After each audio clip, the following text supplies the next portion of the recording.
নমস্কার দর্শক বন্ধু। ভারতীয় সংসদর উচ্চ সদন বা রাজ্যসভা সদা সর্বদা গণতন্ত্রর সନ୍ତୁଳନ চক্র ভাବରେ ପରିଚିତ। ଲୋକସଭାରେ ଆବେଗ, ରାଜନୈତିକ ଲହରୀ ଓ ତୁରନ୍ତ ସଂଖ୍ୟାଗତ ବହୁମତ ଥାଏ, କିନ୍ତୁ ରାଜ୍ୟସଭା ଥାଏ ସଂଯମ, ଅନୁଭବ ଓ ନୀତିଗତ ପ୍ରତିବାଦର ମଞ୍ଚ ଭାବରେ। 2026 ମସିହାରେ ହେବାକୁ ଯାଉଥିବା 71ଟି ରାଜ୍ୟସଭା ଆସନର ନିର୍ବାଚନ ଏହି ଧାରଣାକୁ ଗଭୀର ପ୍ରଶ୍ନର ସମ୍ମୁଖୀନ କରିଦେଇଛି। ଏହା କେବଳ ଆସନ ଶୂନ୍ୟ ହେବାର ଘଟଣା ନୁହେଁ, ଏହା ହେଲା ବିରୋଧୀ ରାଜନୀତି ଧୀରେ ଧୀରେ ଅସ୍ତ ହେବାକୁ ଯାଉଛି। ଆଞ୍ଚଳିକ ଦଳମାନେ ଧୀରେ ଧୀରେ ସଂକୁଚିତ ହେବେ ଏବଂ ମୋଦି ସରକାରଙ୍କ ପାଇଁ ଏକ ସାମ୍ବିଧାନିକ ଓ ରାଜନୈତିକ ସୁବିଧାଜନକ ପରିବେଶ ସୃଷ୍ଟି ହେବ। ଭାରତୀୟ ସଂସଦୀୟ ଗଣତନ୍ତ୍ରର ରାଜ୍ୟସଭା ପାଇଁ ଚଳିତ ବର୍ଷ ଏକ ଅଗ୍ନି ପରୀକ୍ଷାର ବର୍ଷ। 71ଟି ଆସନ ପାଇଁ ହେବାକୁ ଥିବା ନିର୍ବାଚନ କେବଳ ସଂଖ୍ୟା ବଳର ଖେଳ ନୁହେଁ, ବରଂ ଏହା ଦେଶର ଭବିଷ୍ୟତ ରାଜନୈତିକ ଦିଗବାରିଣୀ ଓ ମନ୍ତ୍ରିମଣ୍ଡଳର ପୁନର୍ଗଠନ ପାଇଁ ଏକ ମୂଳଦୁଆ। ଏହି ନିର୍ବାଚନ ପରେ ସଂସଦର ଉଚ୍ଚ ସଦନରେ କ୍ଷମତା ସନ୍ତୁଳନ ସମ୍ପୂର୍ଣ୍ଣ ବଦଳି ଯିବାର ସମ୍ଭାବନା ଦେଖାଦେଇଛି। ଚଳିତ ବର୍ଷ ଖାଲି ହେବାକୁ ଥିବା 71ଟି ରାଜ୍ୟସଭା ଆସନ ପାଇଁ ନିର୍ବାଚନ ପରେ ମାୟାବତୀଙ୍କ ବହୁଜନ ସମାଜ ପାର୍ଟି ଏକ ବିଶେଷ ଲଜ୍ଜାଜନକ ପରିସ୍ଥିତିର ସମ୍ମୁଖୀନ ହେବ। ଲୋକସଭା ନିର୍ବାଚନ ପରେ ଯେପରି ବିଏସ୍ପି ଲୋକସଭାରୁ ନିଶ୍ଚିହ୍ନ ହୋଇଯାଇଛି, ସେହିପରି ରାଜ୍ୟସଭାରୁ ମଧ୍ୟ ନିଶ୍ଚିହ୍ନ ହୋଇଯିବ। ଅନ୍ୟପକ୍ଷରେ ଆମ ରାଜ୍ୟର ଆଞ୍ଚଳିକ ଦଳ ବିଜୁ ଜନତା ଦଳ କ୍ଷତିଗ୍ରସ୍ତ ହୋଇ ସାଂସଦଙ୍କ ସଂଖ୍ୟା 6କୁ ଖସି ଆସିବ ବୋଲି ଆଲୋଚନା ହେଉଛି। ଫଳରେ ଉଚ୍ଚ ସଦନରେ ବିରୋଧୀଙ୍କ ଶକ୍ତି ଆହୁରି ହ୍ରାସ ପାଇବ। ଆଜିର ପଲିଟିକାଲ ଭାଗବତରେ ଆଲୋଚନା କରିବା ତଳକୁ ଖସୁଥିବା ବିରୋଧୀଙ୍କ ଶକ୍ତି। ଆପଣମାନେ ଦେଖୁଥାନ୍ତୁ ପୂର୍ବପକ୍ଷ। ମୋର ଆପଣମାନଙ୍କୁ ଅନୁରୋଧ, ଆମ ଚ୍ୟାନେଲକୁ ଲାଇକ୍ କରନ୍ତୁ, ସବସ୍କ୍ରାଇବ କରନ୍ତୁ, ସେୟାର କରନ୍ତୁ, ଆଉ ମଧ୍ୟ ଆମକୁ ସମର୍ଥନ କରନ୍ତୁ।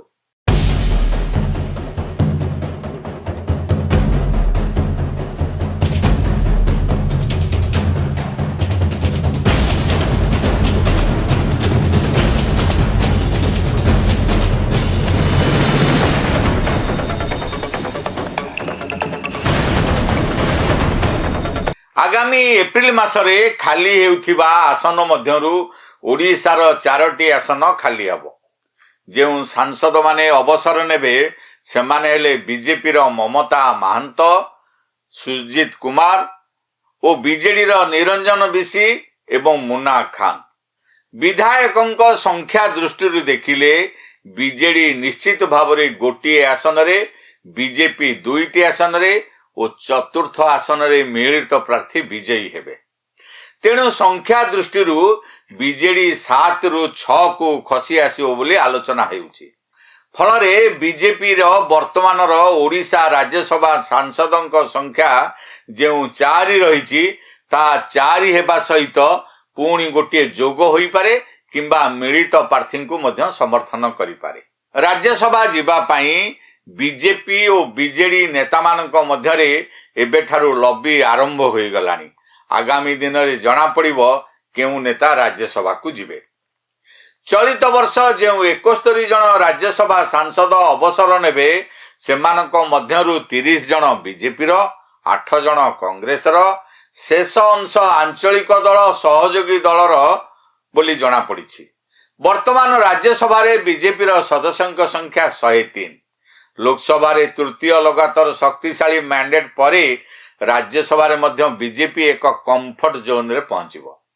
ଏହି ନିର୍ବାଚନ ପରେ ଅନେକ ବିବାଦୀୟ ବିଲ୍, ସମ୍ବିଧାନ ସଂଶୋଧନ ଏବଂ ନୀତିଗତ ବିରୋଧ, ଏସବୁରେ ରାଜ୍ୟସଭାରେ ଆଉ ବିଜେପି ପାଇଁ ବଡ଼ ବାଧା ରହିବ ନାହିଁ।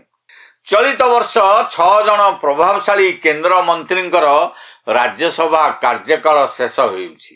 ଏମାନଙ୍କ ମଧ୍ୟରେ ଅଛନ୍ତି କେନ୍ଦ୍ର ପେଟ୍ରୋଲିୟମ ମନ୍ତ୍ରୀ ହରଦୀପ ସିଂ ପୁରୀ, ବିଏଲ ବର୍ମା, ରାମନାଥ ଠାକୁର, ରଭନୀତ ସିଂ ବିଟୁ, ଜର୍ଜ କୁରିଏନ ଏବଂ ରାମଦାସ ଅଠାୱଲେ।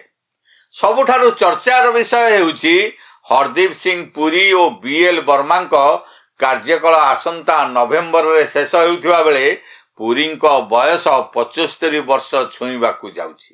ବିଜେପିର ମାର୍ଗଦର୍ଶକ ମଣ୍ଡଳୀ ନୀତି ଅନୁଯାୟୀ 75 ବର୍ଷରୁ ଅଧିକ ବୟସର ନେତାଙ୍କୁ ସକ୍ରିୟ ପ୍ରଶାସନିକ ପଦବୀରୁ ଦୂରେଇ ରଖାଯାଏ। ଏଭଳି ସ୍ଥିତିରେ ପ୍ରଧାନମନ୍ତ୍ରୀ ମୋଦିଙ୍କ ମନ୍ତ୍ରିମଣ୍ଡଳରେ ବଡ଼ ଧରଣର ଅଦଳ ବଦଳ ହେବାର ସଂକେତ ମଧ୍ୟ ମିଳୁଛି। ରବନୀତ ବିଟ୍ଟୁ ଓ ଜର୍ଜ କୁରିଏନଙ୍କ ଭଳି ଯୁବ ଚେହେରାଙ୍କୁ ପୁଣି ଥରେ ସୁଯୋଗ ମିଳିବ କି ନାହିଁ ତାହା ମଧ୍ୟ ରାଜ୍ୟସଭା ନିର୍ବାଚନର ଫଳାଫଳ ଉପରେ ନିର୍ଭର କରେ। 71ଟି ଖାଲି ପଡ଼ିବାକୁ ଥିବା ଆସନ ମଧ୍ୟରୁ 30ଟି ଏବେ ଶାସକ ବିଜେପି ହାତରେ ରହିଛି। ବର୍ତ୍ତମାନ ଉଚ୍ଚ ସଦନରେ ବିଜେପିର ସଦସ୍ୟ ସଂଖ୍ୟା 103। ଯଦି ଆଗାମୀ ନିର୍ବାଚନରେ ବିଜେପି ଏବଂ ତାର ସହଯୋଗୀ ଦଳଗୁଡ଼ିକ ଅଧିକ ଆସନ ଜିତନ୍ତି ତେବେ ଗୁରୁତ୍ୱପୂର୍ଣ୍ଣ ବିଲ୍ ସହଜରେ ପାସ୍ କରିବା ପାଇଁ ସରକାରଙ୍କୁ ଆଉ ବିରୋଧୀଙ୍କ ଦୟା ଉପରେ ନିର୍ଭର କରିବାକୁ ପଡ଼ିବ ନାହିଁ। ଅନ୍ୟପଟେ କଂଗ୍ରେସର ରାଷ୍ଟ୍ରୀୟ ଅଧ୍ୟକ୍ଷ ମଲ୍ଲିକାର୍ଜୁନ ଖଡଗେଙ୍କ ଭଳି ହେଭିୱେଟ୍ ନେତାଙ୍କ ସମେତ 8 ଜଣ ସଦସ୍ୟ ଅବସର ନେଉଥିବାରୁ ବିରୋଧୀ ଶିବିର ପାଇଁ ଏକ ପ୍ରକାର ଦୁର୍ବଳ ହେବାର ଆଶଙ୍କା ରହିଛି। ଭାରତୀୟ ରାଜନୀତିର ସବୁଠାରୁ ବଡ଼ ଖବର ହେଉଛି ବହୁଜନ ସମାଜ ପାର୍ଟିର ସ୍ଥିତି। 1984ରେ ଦଳ ଗଠନ ହେବା ପରଠାରୁ 1989ରୁ ନିରନ୍ତର ସଂସଦରେ ବିଏସ୍ପିର ପ୍ରତିନିଧିତ୍ୱ ରହିଆସିଛି। ମାତ୍ର ଚଳିତ ବର୍ଷର ରାଜ୍ୟସଭା ନିର୍ବାଚନ ପରେ ମାୟାବତୀଙ୍କ ଦଳ ଶୂନ୍ୟ ସଂଖ୍ୟାକୁ ଖସି ଆସିବ। ଲୋକସଭାରେ ପୂର୍ବରୁ କୌଣସି ସାଂସଦ ନଥିବା ବେଳେ ଏବେ ଉଚ୍ଚ ସଦନରୁ ମଧ୍ୟ ଦଳ ନିଶ୍ଚିହ୍ନ ହେବାକୁ ଯାଉଛି। ଦଳିତ ରାଜନୀତିର ଏହି ମହାନାୟିକାଙ୍କ ପାଇଁ ଏହା ଏକ ଶକ୍ତ ଧକ୍କା ଏବଂ ଭବିଷ୍ୟତ ପାଇଁ ଏକ ବଡ଼ ପ୍ରଶ୍ନବାଚୀ। ଉତ୍ତରପ୍ରଦେଶରୁ ଅବସର ନେଉଥିବା ସର୍ବାଧିକ ସଂଖ୍ୟକ ସାଂସଦ ବିଜେପିରୁ ଅଛନ୍ତି। ଏଠି ସାଂସଦମାନଙ୍କ ମଧ୍ୟରୁ 8 ଜଣ ବିଜେପିରୁ ଥିବାବେଳେ ସମାଜବାଦୀ ପାର୍ଟି ଏବଂ ବିଏସ୍ପିରୁ ଜଣେ ଲେଖାଏଁ ଅଛନ୍ତି। ବର୍ତ୍ତମାନର ସଂଖ୍ୟା ଆଧାରରେ ବିଜେପିର 7 ଜଣ, ଏହାର ପ୍ରତ୍ୟେକ ସହଯୋଗୀ ଦଳର ଜଣେ ଏବଂ ସମାଜବାଦୀ ପାର୍ଟିରୁ 2 ଜଣ ନିର୍ବାଚିତ ହେବାର ଆଶା କରାଯାଉଛି।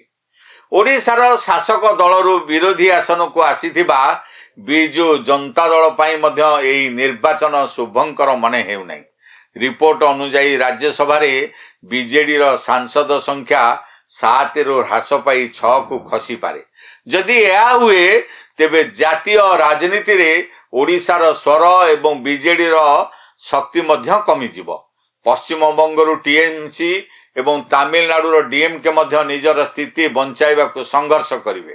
2026ର ଏହି ରାଜ୍ୟସଭା ନିର୍ବାଚନ କେବଳ ସାଂସଦ ମନୋନୟନର ପର୍ବ ନୁହେଁ, ବରଂ ଏହା ମୋଦି ସରକାରଙ୍କ ଦ୍ୱିତୀୟ ପାଳିର ଶେଷ ଭାଗରେ ଶକ୍ତି ପ୍ରଦର୍ଶନର ଏକ ମାଧ୍ୟମ। ବିରୋଧୀଙ୍କ ଶକ୍ତି ହ୍ରାସ ଓ ବିଜେପିର ଆଧିପତ୍ୟ ବୃଦ୍ଧି ହେଲେ ସଂସଦର କାର୍ଯ୍ୟଧାରାରେ ଅଧିକ ଦୃଢ଼ତା ଆସିପାରେ, କିନ୍ତୁ ବିଏସ୍ପି ଭଳି ଏକ ରାଷ୍ଟ୍ରୀୟ ଦଳର ଶୂନ୍ୟ ସ୍ଥିତି ଗଣତନ୍ତ୍ରର ବହୁବିଧ ସ୍ୱର ପାଇଁ ଏକ ଚିନ୍ତାର ବିଷୟ।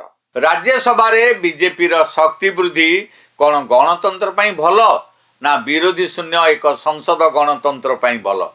ବିରୋଧୀ ବିହୀନ ସରକାର ଓ ନୀତିଗତ ତର୍କର ଅଭାବ ଭାରତୀୟ ଗଣତନ୍ତ୍ର ପାଇଁ ବିପଦ ବୋଲି ଚିନ୍ତା କରାଯାଉଛି। ପ୍ରକୃତ ପ୍ରଶ୍ନ ଏଠି ଶକ୍ତିଶାଳୀ ସରକାର ଦରକାର, କିନ୍ତୁ ତାହାକୁ ପ୍ରଶ୍ନ କରିବା ପାଇଁ ଶକ୍ତିଶାଳୀ ବିରୋଧୀ ନଥିଲେ ସେ ଶକ୍ତି କାହା ପାଇଁ? ଏଇଠି ଶେଷ କରୁଛି ଆଜିର ପଲିଟିକାଲ ଭାଗବତ। କିପରି ଲାଗିଲା ମତାମତ ରଖିବେ। ରହୁଛି, ନମସ୍କାର।